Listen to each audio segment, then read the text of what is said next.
जय हिंद साथियों। आज हम लोग 23 जनवरी 2024 के डेली करंट अफेयर्स का एनालिसिस करेंगे। और सबसे पहला क्वेश्चन हम लोग 23 जनवरी, जो कि बहुत ही महत्वपूर्ण दिवस मनाया जाता है पराक्रम दिवस के नाम से, उस क्वेश्चन से शुरुआत करेंगे। तो पहला क्वेश्चन है साथियों आपके सामने, व्हाट डज पराक्रम दिवस कोमोमोरेट। ठीक है, पराक्रम दिवस किसको समर्पित है, किसको श्रद्धांजलि अर्पित करता है, आपको ये देख बताना है। ठीक है, कौन सा दिवस? पराक्रम दिवस। ठीक है, पराक्रम दिवस। ठीक है, पराक्रम दिवस किस चीज़, किसको श्रद्धांजलि देता है या किसको समर्पित है ये दिवस, आपको ये बताना है। ठीक है, आपके ऑप्शन हैं, पहला ऑप्शन है महात्मा गांधी की बर्थ एनिवर्सरी को, सेकेंड ऑप्शन है जवाहरलाल नेहरू की बर्थ एनिवर्सरी को, थर्ड ऑप्शन है सुभाष चंद्र बोस की बर्थ एनिवर्सरी को, और लास्ट ऑप्शन है सरदार पटेल की बर्थ एनिवर्सरी को। ठीक है, तो पराक्रम दिवस किसकी बर्थ एनिवर्सरी को समर्पित है, किसकी बर्थ एनिवर्सरी को जो है श्रद्धांजलि अर्पित करता है। ठीक है, क्या दिवस? पराक्रम दिवस। ठीक है, पराक्रम दिवस। तो इसका सही आंसर है ऑप्शन सी, सुभाष चंद्र बोस साहब की एनिवर्सरी। ठीक है, तो आज ही के दिन सुभाष चंद्र बोस साहब का जन्म हुआ था। ठीक है, और हम लोग 127th एडिशन इसका मना रहे हैं। ठीक है, 127th एडिशन जो है पराक्रम दिवस का सेलिब्रेट किया जा रहा है। ठीक है, कब सेलिब्रेट किया जाता है? तो 23 जनवरी को किया जाता है। ठीक है, 23 जनवरी को किस नाम से जाना जाता है? याद रखिएगा, पराक्रम दिवस के नाम से जाना जाता है। ठीक है, पराक्रम दिवस के नाम से जाना जाता है। और अब पराक्रम दिवस किसको समर्पित है? तो पराक्रम दिवस सुभाष चंद्र बोस साहब की, जो बहुत बड़े फ्रीडम फाइटर थे, उनकी बर्थ एनिवर्सरी को, उनके जो है जन्म दिवस को ये समर्पित है। ठीक है, पराक्रम दिवस। ठीक है, याद रखिएगा, सुभाष चंद्र बोस साहब की जो बर्थ एनिवर्सरी, उनके जन्म दिवस को हम लोग पराक्रम दिवस के रूप में श्रद्धांजलि अर्पित करते हैं। ठीक है, कब अर्पित करते हैं? तो 23 जनवरी को। ठीक है, इसमें 3 डायमेंशन है, याद रखिएगा। सबसे पहले तो ये है पराक्रम दिवस। ठीक है, उसके बाद ये है कि कब सेलिब्रेट किया जाता है, कब मनाया जाता है, तो ये 23 जनवरी को मनाया जाता है। ठीक है, 23 जनवरी को मनाया जाता है। और ये किसको समर्पित है, किसके जन्म दिवस को समर्पित है ये पराक्रम दिवस? तो सुभाष चंद्र बोस साहब के जन्म दिवस को ये समर्पित है। ठीक है, और इस साल हम लोग 127वां संस्करण मना रहे हैं, 127th एडिशन ऑफ पराक्रम दिवस 2024। ठीक है, तो 127वां संस्करण मना रहे हैं हम लोग पराक्रम दिवस 2024 में। ठीक है, आपको ये बताना है कि सुभाष चंद्र बोस साहब की कौन से ईयर में जन्म हुआ था, उनका बर्थ ईयर क्या है और उनकी डेथ ईयर क्या है। ठीक है, किस सन में उनकी मृत्यु हुई थी और किस सन में, किस वर्ष में उनका जन्म हुआ था, आपको दोनों ये कमेंट सेक्शन में बताना है। ठीक है, चलिए बढ़ते हैं अपने नेक्स्ट करंट अफेयर की ओर। नेक्स्ट क्वेश्चन है आपके सामने, इंपॉर्टेंट क्वेश्चन है क्योंकि ये प्रधानमंत्री सूर्योदय योजना स्कीम से रिलेटेड है।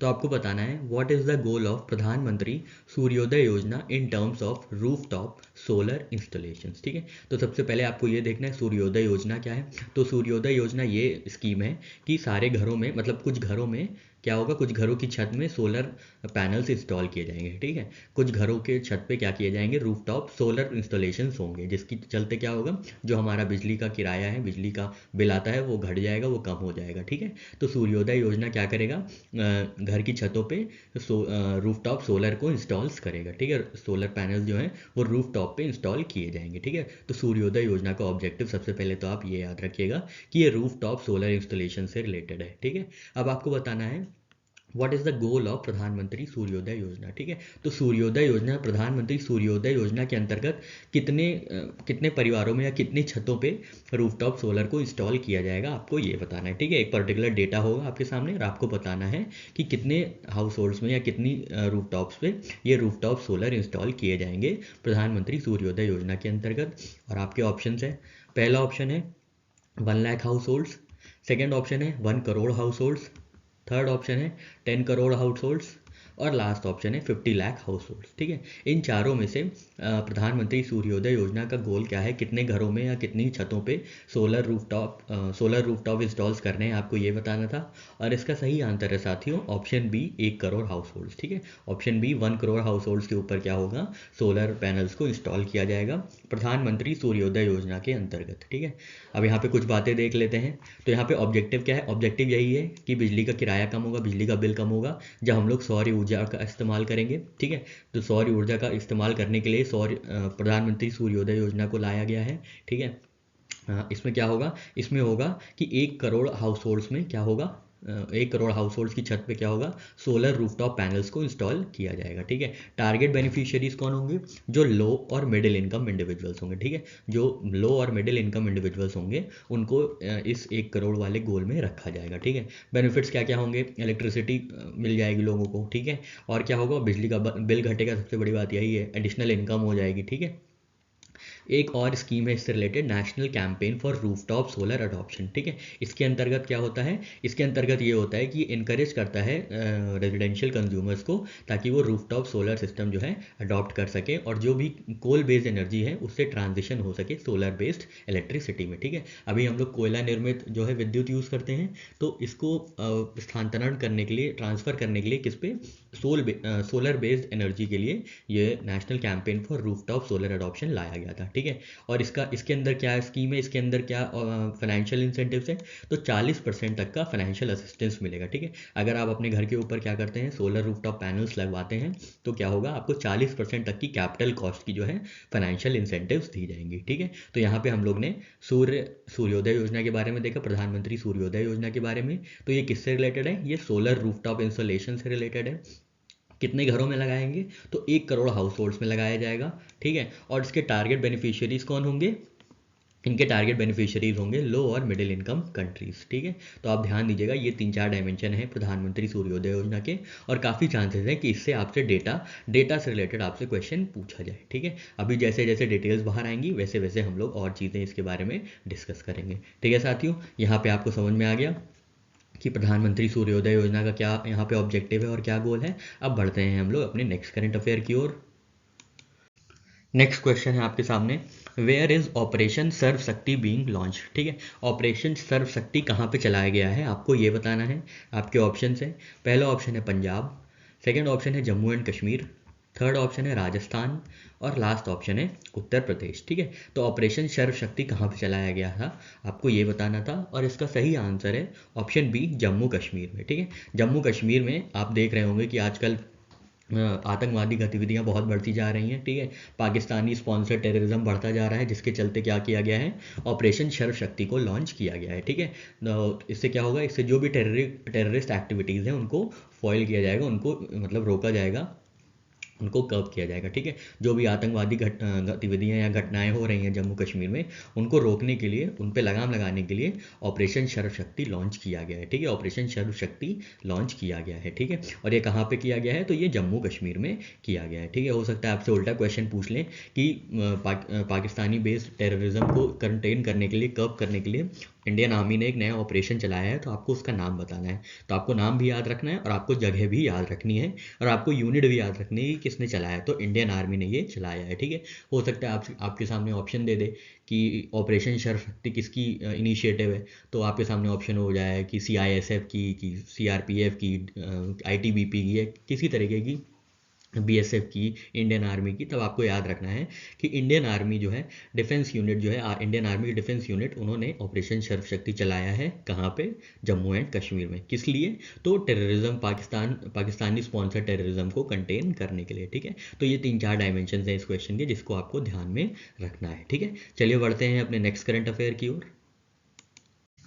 नेक्स्ट क्वेश्चन है आपके सामने, where does the Mamani ethnic food festival take place. ठीक है, मामानी एथनिक फूड फेस्टिवल कहाँ पे होता है, आपको ये बताना है। ठीक है, मामानी एथनिक फूड फेस्टिवल कहाँ पे होता है, आपको ये बताना है। ठीक है, मामानी एथनिक फूड फेस्टिवल, आपके ऑप्शन है, पहला ऑप्शन है केरला में, सेकेंड ऑप्शन लद्दाख में, थर्ड ऑप्शन है राजस्थान में, और लास्ट ऑप्शन है असम में। ठीक है, तो मामानी एथनिक फूड फेस्टिवल कहाँ पे होता है, तो ये होता है साथियों लद्दाख में। ठीक है, लद्दाख में ये ऑर्गेनाइज किया जाता है। ठीक है, देख लीजिए यहाँ पे सारी बातें टेबुलर फॉर्म में लिखी हैं। तो मामानी एथनिक फूड फेस्टिवल जो है हेरिटेज विलेज त्यांगकुंग बरसू में हुआ है। ठीक है, ये लद्दाख में है। ठीक है, त्यांगकुंग बरसू में, जो कि हेरिटेज विलेज है, वहाँ पे मामानी एथनिक फूड फेस्टिवल जो है ऑर्गेनाइज किया गया था। ठीक है, तो ये क्या करता है, ये सेलिब्रेट करता है जो कलिनरी डाइवर्सिटी है, जो खाने पीने वाली हम लोग की डाइवर्सिटी है, कल्चरल हेरिटेज है और कम्युनिटी यूनिटी को ये सेलिब्रेट करता है। ठीक है, तो याद रखिएगा, ये कहाँ पे सेलिब्रेट किया जाता है? तो ये लद्दाख में सेलिब्रेट किया जाता है, ममानी एथनिक फूड फेस्टिवल। ठीक है साथियों, ध्यान दीजिएगा, ममानी एथनिक फूड फेस्टिवल कहाँ पे होता है? तो लद्दाख में ये होता है। ठीक है, और स्पेसिफिकली विलेज अगर पूछ लिया जाए तो त्यांगकुंग बरसू विलेज। ठीक है, त्यांगकुंग बरसू विलेज जो कि हेरिटेज विलेज भी है, वहाँ पे ममानी एथनिक फूड फेस्टिवल जो है ऑर्गेनाइज किया जाता है। ठीक है, डायरेक्ट सा क्वेश्चन था, इसमें ज़्यादा इन्फॉर्मेशन नहीं है। तो हम लोग अपने अब नेक्स्ट करंट अफेयर पे बढ़ते हैं। नेक्स्ट क्वेश्चन है आपके सामने, which state has 3 discoms that achieved an A+ rating in consumer service rating of discoms report. ठीक है, तो consumer service rating discoms report में किस राज्य में वो 3 डिस्कॉम्स हैं जिनको A+ रेटिंग मिली है। ठीक है, डिस्कॉम्स क्या होते हैं? Distribution companies. ठीक है, क्या होता है आपके यहाँ, क्या होता है कि कोई इलेक्ट्रिसिटी यहाँ से जनरेट हुई, ठीक है, तो जो जनरेट करेगा वो डिस्ट्रीब्यूट नहीं करते। ठीक है, जो डिस्ट्रीब्यूट करते हैं, जो आपके यहाँ लाइन, जो तार बिछाते हैं, इलेक्ट्रिसिटी वायर बिछा के आपके यहाँ बिजली भेजते हैं, वो डिस्ट्रीब्यूशन कंपनीज होती हैं। ठीक है, वो डिस्ट्रीब्यूशन कंपनीज होती हैं। तो आपको ये बताना है कौन से राज्य में वो 3 डिस्ट्रीब्यूशन कंपनीज स्थित हैं जिन डिस्कॉम्स को A+ रेटिंग मिली है, किसके अनुसार? तो consumer service rating of discoms report के अनुसार। ठीक है, consumer service rating of discoms report के अनुसार किस राज्य की वो 3 डिस्कॉम्स हैं जिनको A+ रेटिंग से नवाजा गया है। ठीक है, आपके ऑप्शन हैं, पहला ऑप्शन है दिल्ली, सेकेंड ऑप्शन है महाराष्ट्र, थर्ड ऑप्शन है तमिलनाडु और लास्ट ऑप्शन है उत्तर प्रदेश। ठीक है, तो टोटल 4 डिस्कॉम्स को क्या हुआ है? A+ रेटिंग मिली है। ठीक है, और इनमें से 3 डिस्कॉम्स जो हैं वो दिल्ली में है। ठीक है, तो याद रखिएगा 3 डिस्कॉम्स जो हैं वो दिल्ली में स्थित हैं। ठीक है, 3 डिस्कॉम्स जो हैं वो दिल्ली में ही है। ठीक है, तो यहाँ पे क्या हुआ है, टोटल 4 डिस्कॉम्स को क्या किया गया है? A+ रेटिंग मिली है, किससे? CSRD रिपोर्ट से। CSRD मतलब consumer service rating of discoms report. ठीक है, CSRD रिपोर्ट के अनुसार 4 डिस्कॉम्स को A+ रेटिंग मिली है, मतलब जो इनका डिस्ट्रीब्यूशन नेटवर्क है वो बहुत ही बेहतरीन है। ठीक है, A+ रेटिंग मिली है उसको। ठीक है, तो कौन कौन से डिस्कॉम्स हैं? तो BSES राजधानी पावर लिमिटेड, ये दिल्ली में है। BSES यमुना पावर लिमिटेड, ये भी दिल्ली में है।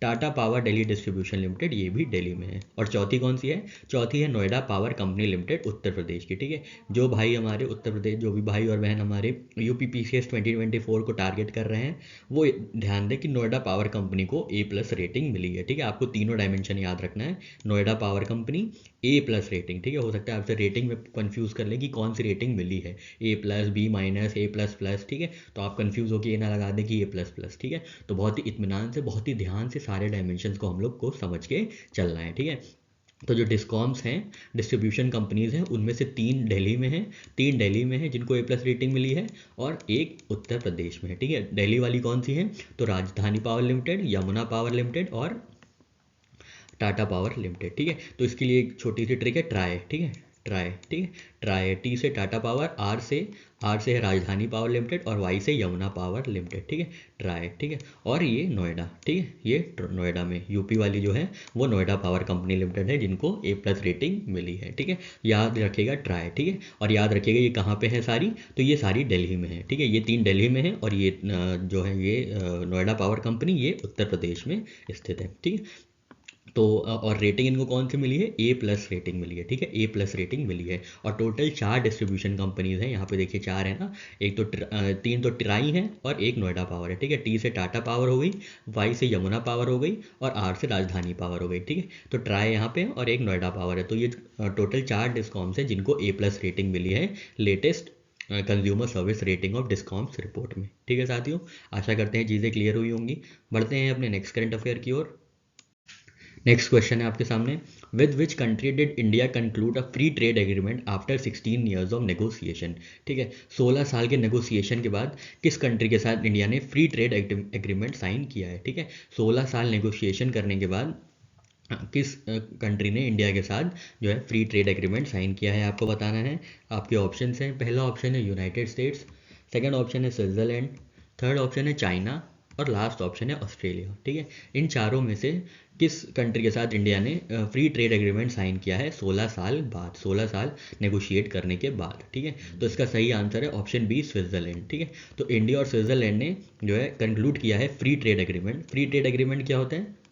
मान लीजिए ये एक कंट्री है, ठीक है, एक कंट्री ये है और एक कंट्री बी ये है। ठीक है, इन दोनों ने आपस में फ्री ट्रेड एग्रीमेंट किया। ठीक है, फ्री ट्रेड, तो इनके यहाँ क्या होगा, अगर यहाँ से ये कोई प्रोडक्ट भेज रही है बी, ठीक है। तो ना इम्पोर्ट ड्यूटी लगेगी और ना एक्सपोर्ट ड्यूटी लगेगी। वैसे ही बी अगर कुछ भेज रहा है तो बी कोई प्रोडक्ट भेज रहा है ए पे, तो बी के साथ भी कोई एक्सपोर्ट ड्यूटी नहीं लगेगी और कोई इम्पोर्ट ड्यूटी नहीं लगेगी, ठीक है। तो ये ऐसा चीज़ होती है, ये इकोनॉमिक फ्रेमवर्क है जिसके अंतर्गत जो भी प्रोडक्ट्स हैं उनको नेशनल ट्रीटमेंट दिया जाता है, ठीक है। ऐसा ट्रीटमेंट दिया जाता है कि वो नेशनल डोमेस्टिक बाउंड्री में ही प्रोडक्ट जो है मैन्युफैक्चर किए गए हैं, ठीक है, जिसमें कोई इम्पोर्ट और एक्सपोर्ट नहीं लगता है, ठीक है। अब आपके मतलब मान लीजिए कोई इंडिया में कोई बैट बन रहा है, जैसे विलो बैट्स बनते हैं जम्मू कश्मीर में, और वो जाते हैं मान लीजिए तमिलनाडु जाते हैं, ठीक है, बेचने के लिए वो तमिलनाडु जाते हैं, तो उनके पास एक्सपोर्ट इम्पोर्ट ड्यूटी थोड़ी लगेगी, वो तो इंडिया में ही जा रहे हैं। वैसे ही फ्री ट्रेड एग्रीमेंट होता है, तो क्या होता है कि दो कंट्रीज आपस में फ्री ट्रेड एग्रीमेंट जब कर लेती हैं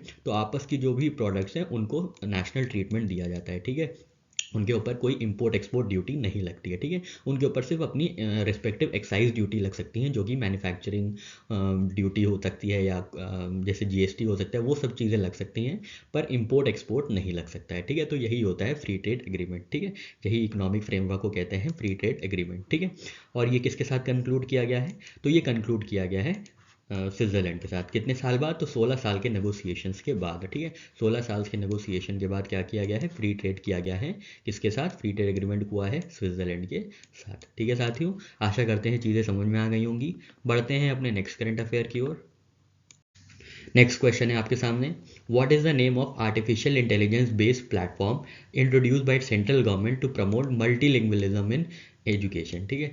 मल्टीलिंगुअलिज्म को प्रमोट करने के लिए एजुकेशन में, ठीक है, मल्टीलिंगुअलिज्म मतलब बहुभाषावादी चीज़ को सेलिब्रेट करने मतलब प्रमोट करने के लिए एजुकेशन में सेंट्रल गवर्नमेंट ने एक artificial intelligence based platform launch किया है और आपको उसी का नाम बताना है, ठीक है।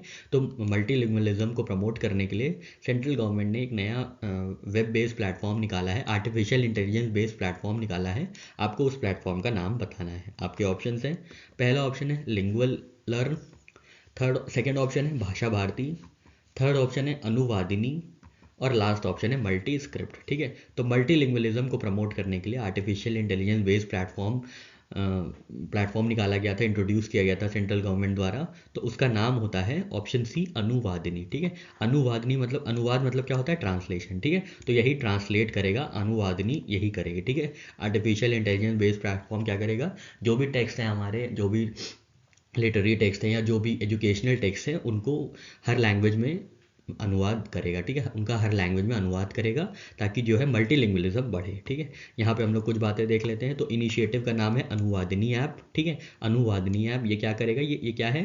तो ये आर्टिफिशियल इंटेलिजेंस बेस्ड प्लेटफॉर्म है फॉर मल्टीलिंगुअल एजुकेशन, ठीक है। इसमें क्या होगा? इसमें जो स्कूल और हायर एजुकेशन के जो स्टडी मटेरियल्स हैं उनको क्या किया जाएगा? उनको डिजिटल फॉर्म में किया जाएगा और उनको ट्रांसलेट भी किया जाएगा, जो भी लैंग्वेजेस लिस्टेड हैं 8th schedule of Indian constitution में, ठीक है। आप बताइएगा 8th schedule of Indian constitution में कितनी लैंग्वेजेस लिस्टेड हैं, ठीक है। आपको ये बताना है कमेंट सेक्शन में, ठीक है। तो इसका ऑब्जेक्टिव क्या रहेगा अनुवादिनी ऐप का? जो भी स्कूल बेस्ड और हायर एजुकेशन बेस्ड जो भी स्टडी मटेरियल हैं उनको जितनी भी लैंग्वेजेस हैं 8th schedule of Indian constitution में, उनके हिसाब से उनकी लैंग्वेजेस में वो इनको तब्दील करेगा, अनुवाद करेगा, ट्रांसलेट करेगा, ठीक है। अनुवादिनी ऐप, ठीक है। ध्यान दीजिएगा नाम है अनुवादिनी ऐप, बहुत आराम से आप बता लेंगे। अनुवाद मतलब होता है ट्रांसलेशन, और ये क्या करेगा? ट्रांसलेशन होगा तभी तो मल्टीलिंगुअलिज्म होगा, ठीक है। तो मल्टीलिंगुअलिज्म को प्रमोट करने के लिए अनुवादिनी ऐप को इंट्रोड्यूस किया गया है सेंट्रल गवर्नमेंट द्वारा, ठीक है। और ये भी याद रखिएगा कितनी लैंग्वेजेस में, तो जो भी स्पेसिफिक लैंग्वेजेस लिस्टेड हैं इंडियन कॉन्स्टिट्यूशन में, 8th schedule of Indian constitution में, उनको उन लैंग्वेजेस में इन सारी स्टडी मटेरियल्स को क्या किया जाएगा? ट्रांसलेट किया जाएगा, ठीक है। चलिए बढ़ते हैं अपने नेक्स्ट करंट अफेयर की ओर। नेक्स्ट क्वेश्चन है आपके सामने, which country recently achieved the significant milestone of successfully soft landing a spacecraft on the moon, ठीक है। तो हाल ही में किस देश ने सॉफ्ट लैंडिंग करी है मून पे, ठीक है। मून पे सॉफ्ट लैंडिंग करने वाला सबसे नया देश या सबसे लेटेस्ट देश कौन सा बना है, आपको ये बताना है। आपके ऑप्शन है, ये क्वेश्चन जो है हम लोग ने कल के डेली करंट अफेयर्स में भी देखा था। तो आपको बताना है किस देश ने अभी हाल ही में सक्सेसफुली सॉफ्ट लैंड किया है लूनर सरफेस पे, चांद की सतह पे, ठीक है। आपके ऑप्शन हैं, पहला ऑप्शन है चाइना, सेकेंड ऑप्शन है इंडिया, थर्ड ऑप्शन है जापान और लास्ट ऑप्शन है रशिया, ठीक है। इन चारों में से आपको बताना है किस कंट्री ने सॉफ्ट लैंडिंग अटेम्प्ट की है और सक्सेसफुल हुआ है मून के सरफेस पे। ठीक है, तो इसका सही आंसर है ऑप्शन सी, जापान ने। ठीक है, इंडिया के बाद जापान ने किया है, तो आपको कंफ्यूज नहीं होना है इंडिया से। ठीक है, तो जापान ने क्या किया है, सॉफ्ट लैंडिंग की है मून पे। ठीक है, इनका स्पेस क्राफ्ट का क्या नाम था, तो हमने आपको कल बताया था स्लिम। ठीक है, smart lander for investigating moon. ठीक है, smart lander for investigating moon, और इसकी लैंडिंग लोकेशन क्या है, नियर शियोली क्रेटर। ठीक है, साउथ ऑफ लूनर इक्वेटर। ठीक है, लूनर इक्वेटर के साउथ पे एक क्रेटर है जिसका नाम है शियोली क्रेटर, वहाँ पे स्लिम जो है स्मार्ट लैंडर फॉर इन्वेस्टिगेशन ने सॉफ्ट लैंडिंग की है। ठीक है, इसके पहले कौन कौन अचीव कर चुके हैं, तो इससे पहले चाइना, इंडिया, जापान जो है, चाइना और इंडिया ऑलरेडी कर चुके हैं, और यूएस और यूएसएसआर मतलब यूएस और रशिया भी ये चीज़ कर चुके हैं। ठीक है, तो ये 5th कंट्री होती है जापान, ये सॉफ्ट लैंडिंग ऑन मून को अचीव करने वाली, ये फीट को अचीव करने वाली जो है जापान जो है वो 5th कंट्री बनी है। ठीक है, इंडिया 4th कंट्री थी और जापान 5th कंट्री बनी है।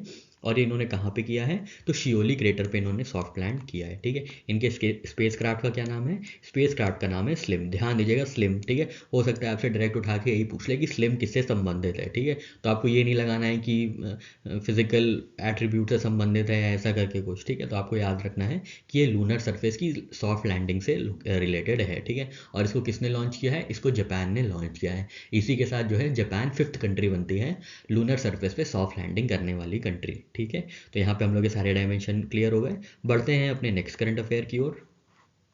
नेक्स्ट क्वेश्चन है आपके सामने, where is 11th India Kyrgyzstan joint special forces exercise Khanjar taking place. ठीक है, तो सबसे पहले याद रखना है खंजर किसके किसके बीच की एक्सरसाइज है, तो इंडिया और किर्गिस्तान के बीच की ये एक्सरसाइज है। ठीक है, इंडिया और किर्गिस्तान के बीच की एक्सरसाइज है, इसका क्या नाम है, खंजर। ठीक है, इसका क्या नाम है, खंजर। ठीक है, तो आपको बताना है ये 11th एडिशन जो है, 11वां संस्करण जो है Indian Kyrgyzstan joint special forces exercise खंजर का, वो कहाँ पे हो रहा है। ठीक है, आपके ऑप्शन हैं, पहला ऑप्शन है किर्गिस्तान, सेकेंड ऑप्शन है हिमाचल प्रदेश, थर्ड ऑप्शन है दिल्ली, और लास्ट ऑप्शन है भोपाल। ठीक है, इन चारों में से कहाँ पे इंडियन किर्गिस्तान की जो जॉइंट स्पेशल फोर्सेज एक्सरसाइज है खंजर, वो कहाँ पे होस्ट की जा रही है, कहाँ पे आयोजित की जा रही है। ठीक है, तो इसका सही आंसर है ऑप्शन बी, हिमाचल प्रदेश में। ठीक है, हिमाचल प्रदेश में 11वां संस्करण जो है इंडिया किर्गिस्तान का, जिसका नाम है India Kyrgyzstan joint special forces exercise का, जिसका नाम है खंजर, वो बकलो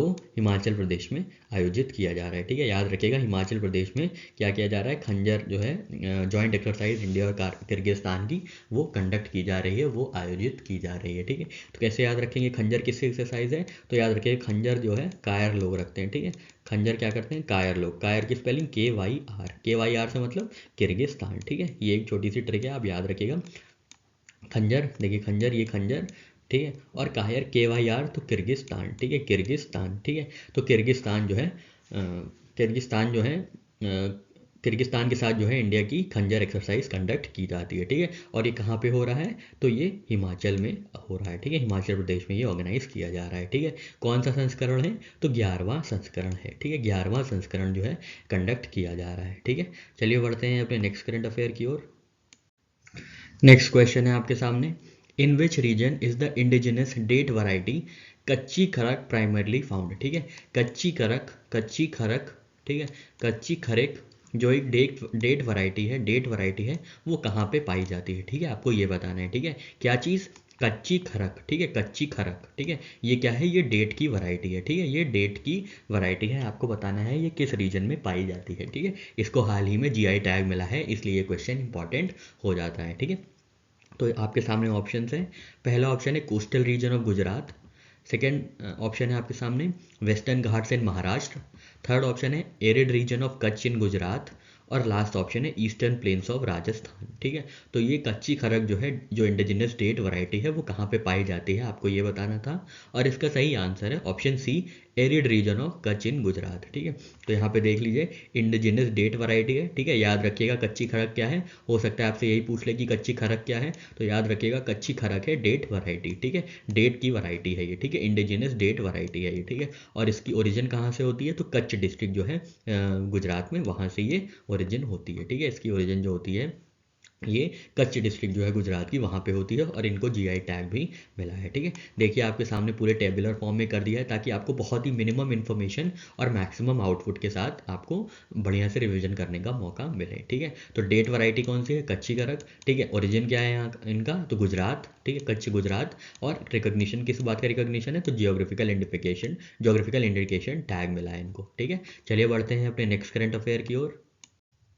यहाँ पे स्पोर्ट्स बेस्ड क्वेश्चन है, आपको बताना है who are the opponents of Indian pair in bronze medal match in Asia shotgun championship 2024। ठीक है, एशिया शॉटगन चैंपियनशिप 2024 के मैच में इंडियन पेयर के सामने कौन विपक्ष था, आपको ये बताना है। ठीक है, किसके खिलाफ जो है ब्रोंज मेडल मैच खेला गया था एशियन शॉटगन चैंपियनशिप में इंडिया ने। ठीक है, इंडिया ने किसके खिलाफ ब्रोंज मेडल मैच खेला था एशिया शॉटगन चैंपियनशिप 2024 में। आपके ऑप्शन हैं, पहला ऑप्शन है चाइना, सेकेंड ऑप्शन है कुवैत, थर्ड ऑप्शन है कजाकिस्तान और लास्ट ऑप्शन है बहरीन। ठीक है, इन चारों में से कौन सी कंट्री जो थी वो ओपोनेंट थी एशिया शॉटगन चैंपियनशिप में इंडिया के खिलाफ। ठीक है, तो जो कि एक ब्रोंज मेडल मैच था। ठीक है, किसने ब्रोंज मतलब इंडिया ने ब्रोंज जीता है, पर वो किसके खिलाफ जीता है आपको ये बताना है, किसमें, एशियन शॉटगन चैंपियनशिप में। ठीक है, तो आपके ऑप्शन है आपके सामने और इसका सही आंसर है ऑप्शन बी कुवैत। ठीक है, यहाँ पे सारी बातें लिखी हुई हैं, जल्दी से हम लोग टेबुलर फॉर्म में देख लेते हैं।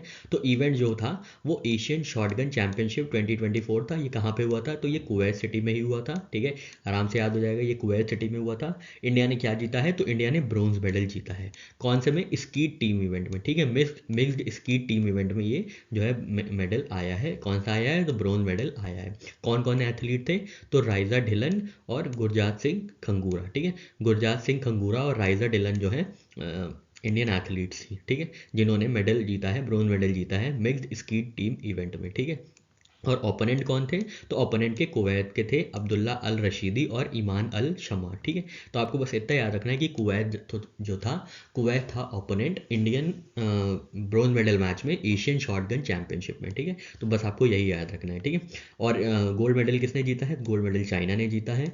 ठीक है, सिल्वर मेडल कजाकिस्तान ने जीता है और थर्ड नंबर पे हमारा प्यारा भारत रहा है। ठीक है, हो सकता है आपसे यही पूछ लें कि एशियन शॉटगन चैंपियनशिप में, एशियन शॉटगन चैंपियनशिप में इंडिया का क्या स्थान रहा है, तो इंडिया का स्थान रहा है थर्ड। ठीक है, इंडिया का स्थान रहा है थर्ड। पहले पे थे चाइना, सेकंड पे थे कजाकिस्तान, थर्ड पे थे इंडिया। और इंडिया ने किसको हराया है, इंडिया ने हराया है कुवैत को। ठीक है, इंडिया ने हराया है कुवैत को। ठीक है, कौन से इवेंट में, तो मिक्स्ड स्कीम इवेंट में। ठीक है, मिक्स्ड स्कीम इवेंट में।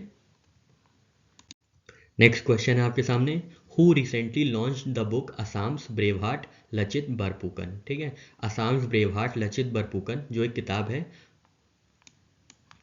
है उसका इनॉग्रेशन किसने किया है, उसको लॉन्च किसने किया है, आपको ये बताना है। आपके ऑप्शन है, पहला ऑप्शन है अरूप कुमार दत्ता ने, सेकंड ऑप्शन है हेमंत बिस्वा शर्मा ने, थर्ड ऑप्शन है अमित शाह ने और लास्ट ऑप्शन है वाइस प्रेसिडेंट जगदीप धनखड़ साहब ने। ठीक है, तो जो बुक है असाम्स ब्रेव हार्ट लचित बरफुकान, वो किसने इनॉग्रेट किया है, किसने लॉन्च किया है, आपको ये बताना था। और इसका सही आंसर है ऑप्शन सी, अमित शाह जी ने। ठीक है, हमारे होम मिनिस्टर साहब हैं अमित शाह जी ने, उन्होंने जो ये बुक है असम ब्रेव हार्ट लचित बरफुकन वो लॉन्च की है। ठीक है, और इसके ऑथर कौन है, तो इसके ऑथर है अरूप कुमार दत्ता। ठीक है, अरूप कुमार दत्ता इसके ऑथर है। ठीक है, किसके, असाम्स ब्रेव हार्ट लचित बरफुकान के। ठीक है, बरफुकान के। ठीक है, असाम्स ब्रेव हार्ट लचित बरफुकान को किसने इनॉग्रेट किया है, लॉन्च किसने किया है, अमित शाह ने। पर इसको लिखा किसने है, इसको लिखा है अरूप कुमार दत्ता ने। अरूप कुमार दत्ता जो है ऑथर हैं Assam's brave heart Lachit Borphukan book के। ठीक है, सब्जेक्ट क्या है बुक का, तो life of legendary 17th century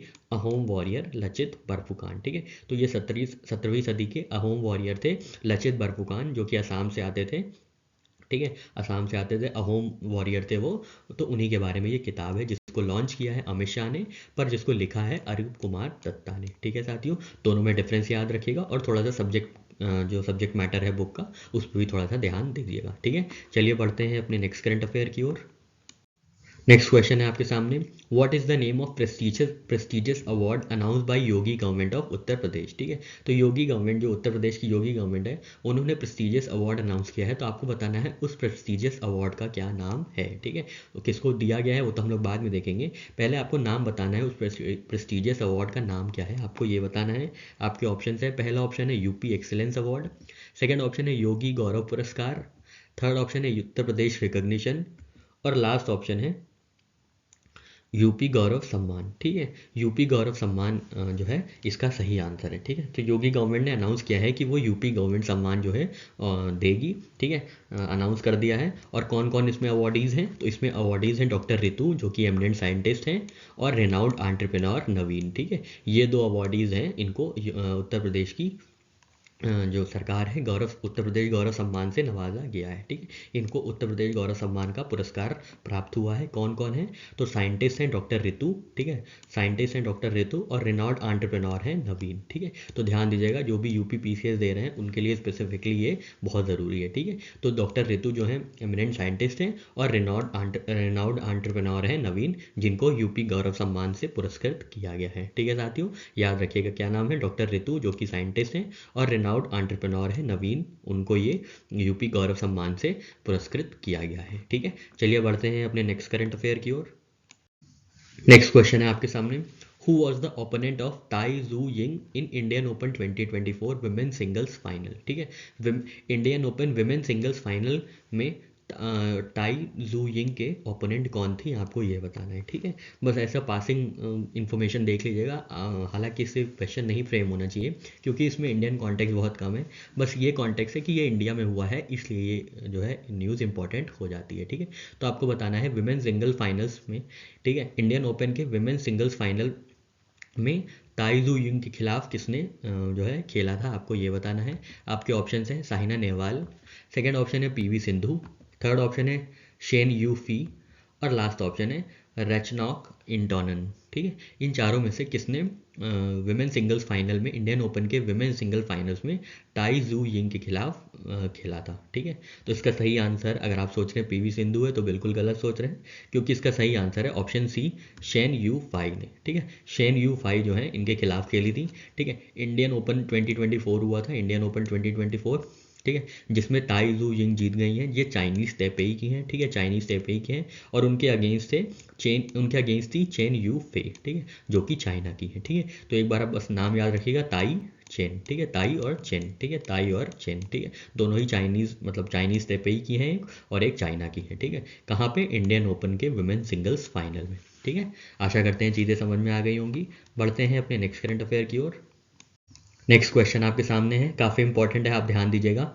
आपको बताना है कि how many all women contingents will participate in Republic Day parade. ठीक है, तो आपको पता होगा अभी 26 जनवरी को हम लोग गणतंत्र दिवस मनाने जा रहे हैं, तो गणतंत्र दिवस के मौके पे कितनी ऑल वीमेन कंटिजेंट्स पार्टिसिपेट करेंगी, आपको ये बताना है। ठीक है, कितनी ऑल वीमेन कंटिजेंट्स, पूरी महिला कंटिजेंट कितनी पार्टिसिपेट करेंगी 26 जनवरी या गणतंत्र दिवस के परेड में, आपको ये बताना है। ठीक है, आपके ऑप्शन हैं, पहला ऑप्शन है 1, सेकेंड ऑप्शन है 2, थर्ड ऑप्शन है 3, और लास्ट ऑप्शन है 4। ठीक है, तो आपको बताना था कि ऑल वुमेन कंटिजेंट्स कितनी होंगी अब की बार के रिपब्लिक डे परेड में। ठीक है, तो इसका सही आंसर है ऑप्शन 2 बी। ठीक है, सॉरी ऑप्शन बी 2। ठीक है, तो क्या है, 2 ऑल वुमेन कंटिजेंट्स होंगी रिपब्लिक डे परेड में। ठीक है, 2 ऑल विमेन कंटिजेंट्स होंगी, जिनमें सिर्फ महिलाएं होंगी, कंटिजेंट्स होंगी, महिलाएं कंटिजेंट्स होंगी, वो क्या होगा, वो कंपनी होगी, ऑल विमेन कंपनी होगी जो कि पार्टिसिपेट करेगी रिपब्लिक डे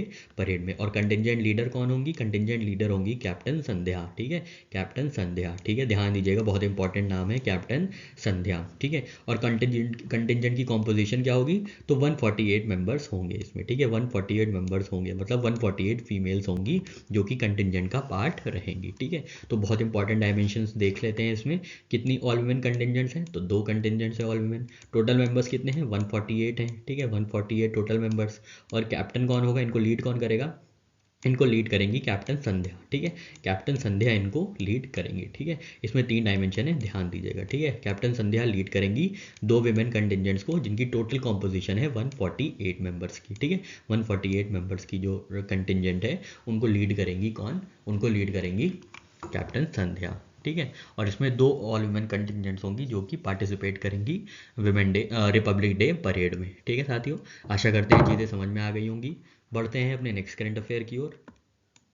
नेक्स्ट क्वेश्चन है आपके सामने, what is the name of the mosque being constructed in Ayodhya by Indo Islamic cultural foundation. ठीक है, तो अभी हाल ही में ये अनाउंस किया गया है कि अयोध्या में एक मॉस्क बनाई जाएगी, एक मस्जिद बनाई जाएगी इंडो इस्लामिक कल्चरल फाउंडेशन की तरफ से।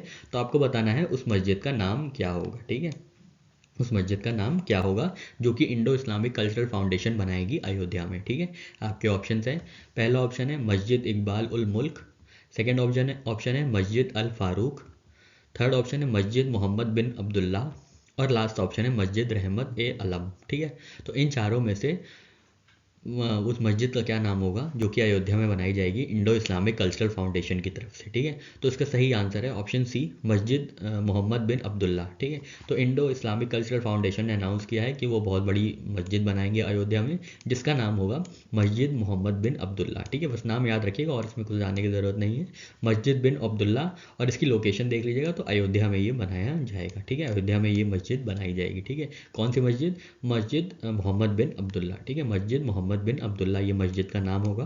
और कौन बनाएगा, तो इंडो इस्लामिक कल्चरल फाउंडेशन जो है इन्होंने इनके ऊपर कंस्ट्रक्शन की जिम्मेदारी है। ठीक है, तो यहाँ पे 3 डायमेंशन है, इंडो इस्लामिक कल्चरल फाउंडेशन क्या बनाएंगे, मस्जिद मोहम्मद बिन अब्दुल्ला, कहाँ पे बनाएंगे, अयोध्या में बनाएंगे। ठीक है साथियों, आशा करते हैं चीज़ें क्लियर हुई होंगी। बढ़ते हैं अपने नेक्स्ट करंट अफेयर की ओर। नेक्स्ट क्वेश्चन है साथियों, who is receiving the cricketer of the year award eight Naman awards 2023।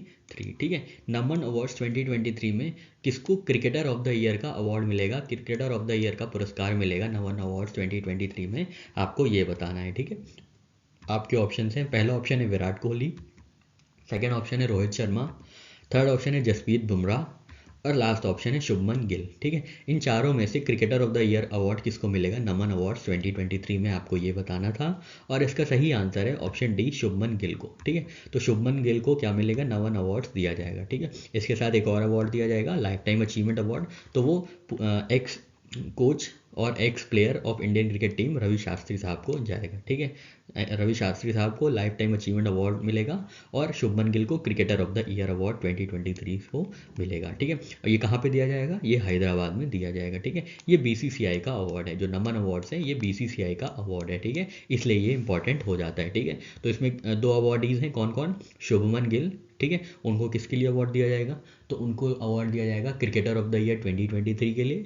और लाइफ टाइम अचीवमेंट अवार्ड किसको दिया जाएगा, लाइफ टाइम अचीवमेंट अवार्ड दिया जाएगा रवि शास्त्री जी को। ठीक है, याद रखिएगा, नमन अवार्ड्स कहाँ दिया जाएगा, हैदराबाद में दिया जाएगा। किसको किसको, शुभमन गिल को और रवि शास्त्री साहब को। ठीक है साथियों, ये बीसीसीआई का अवार्ड है। ठीक है, चलिए बढ़ते हैं अपने नेक्स्ट करंट अफेयर की ओर।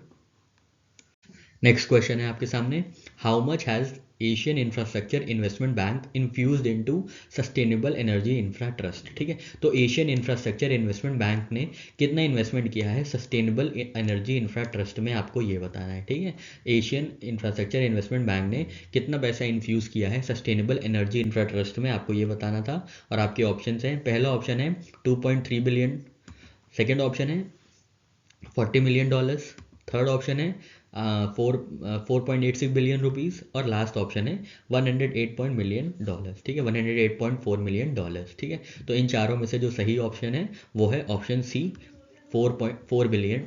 ठीक है, INR मतलब इंडियन रुपी 4 बिलियन रुपीज़ जो है इन्वेस्ट किए गए हैं एशियन इंफ्रास्ट्रक्चर इन्वेस्टमेंट बैंक की तरफ से, किसमें, सस्टेनेबल एनर्जी इंफ्रा ट्रस्ट में। ठीक है, इसके अंतर्गत क्या होगा, इसमें 8 ऑपरेशनल सोलर पावर एसेट्स को डेवलप किया जाएगा with combined capacity of 1.5 gigawatt across India. ठीक है, तो बस एक बार ध्यान दीजिएगा कि एशियन इंफ्रास्ट्रक्चर बैंक ने जो है इन्वेस्ट किया है सस्टेनेबल एनर्जी इंफ्रा ट्रस्ट में कितना, लगभग 4 बिलियन। ठीक है, लगभग 4 बिलियन, जो कि होता है 58.4 मिलियन डॉलर्स। ठीक है, INR में याद रखिएगा 4.86 बिलियन है। ठीक है, लगभग 4 बिलियन रुपीज़ जो है एशियन इंफ्रास्ट्रक्चर इन्वेस्टमेंट बैंक ने इन्वेस्ट किया है सस्टेनेबल एनर्जी इंफ्रा ट्रस्ट में। ठीक है साथियों, आशा करते हैं यहाँ पे डायमेंशन समझ में आ गए होंगे। बढ़ते हैं अपने नेक्स्ट करंट अफेयर की ओर। नेक्स्ट क्वेश्चन है आपके सामने, which bank has become the inaugural Indian bank to execute on export finance transaction on RXIL global IFSC limited international trade financing services platform, ठीक है। तो किस इंडियन बैंक ने export finance transaction की है international trade financing service platform में, ठीक है। ये किसकी है? ये international financial services city Gujarat की ये प्लेटफॉर्म है, ठीक है, international trade financing services platform. तो कौन सा बैंक ऐसा पहला बैंक बना है इंडिया में जिन्होंने ये export finance transactions carry out की हैं इस प्लेटफॉर्म पे, जिसका नाम है international trade financing services platform, ठीक है। तो आपके ऑप्शन हैं, पहला ऑप्शन है येस बैंक, सेकंड ऑप्शन है HDFC बैंक, थर्ड ऑप्शन है ICICI बैंक और लास्ट ऑप्शन है एक्सिस बैंक, ठीक है। तो इसका सही आंसर है ऑप्शन ए, येस बैंक ने, ठीक है। तो येस बैंक ऐसा पहला इंडियन बैंक बना है जिसने RXIL global IFSC limited international trade financing services platform में जो है फाइनेंस ट्रांजैक्शंस कैरी आउट की हैं, ठीक है।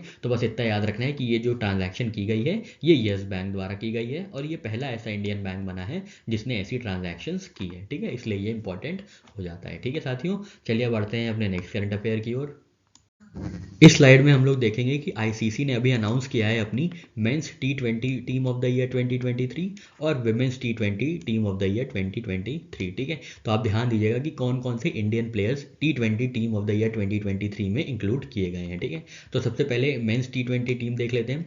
तो मेंस T20 के जो कैप्टन होंगे वो सूर्य कुमार यादव होंगे इंडिया की तरफ से, ठीक है। और इंडिया की तरफ से दूसरे प्लेयर जो इंक्लूड किए गए हैं T20 team of the year में आईसीसी की तरफ से वो हैं यशस्वी जायसवाल, ठीक है। इसके बाद हैं रवि बिश्नोई और अर्शदीप सिंह, ठीक है। तो 4 प्लेयर्स को इंक्लूड किया गया है, ठीक है। 4 प्लेयर्स को इंक्लूड किया गया है किसमें? ICC men's T20 team of the year में, ठीक है। T20 team of the year में कितने इंडियंस इंक्लूड किए गए हैं? तो 4। कौन कौन? सूर्य कुमार यादव जो कि कैप्टन होंगे T20 team of the year के, ICC men team T20 team of the year के, ठीक है। इसके बाद है यशस्वी जायसवाल, रवि बिश्नोई और अर्शदीप सिंह, ठीक है। बाकी आपको नहीं देखना है, आपको बस इंडियन कॉन्टेक्स्ट में देखना है कि इंडिया के कौन कौन से प्लेयर्स हैं जिसको आईसीसी ने इंक्लूड किया है men's T20 team of the year 2023 में, ठीक है। तो यहाँ पे हम लोग ने मेंस टीम का देख लिया, यहाँ पे हम लोग वुमेन्स टीम का देख लेते हैं, ठीक है। तो वुमेन्स टीम में सिर्फ एक ही इंडियन को इंक्लूड किया गया है, दीप्ति शर्मा को, ठीक है। दीप्ति शर्मा को इंक्लूड किया गया है women's T20 team of the year 2023 में, ठीक है। किसको? दीप्ति शर्मा को, ठीक है। ध्यान दीजिएगा, दीप्ति शर्मा को इंक्लूड किया गया है ICC women's T20 team of the year में, ठीक है। Women's T20 team of the year में सिर्फ दीप्ति शर्मा है और मेंस T20 में 4 इंडियंस हैं, ठीक है। 4 इंडियंस हैं, कौन कौन से? तो सूर्य कुमार यादव जो कि कैप्टन भी होंगे, ठीक है। उसके बाद है यशस्वी जायसवाल, फिर है रवि बिश्नोई और फिर है अर्शदीप सिंह, ठीक है साथियों।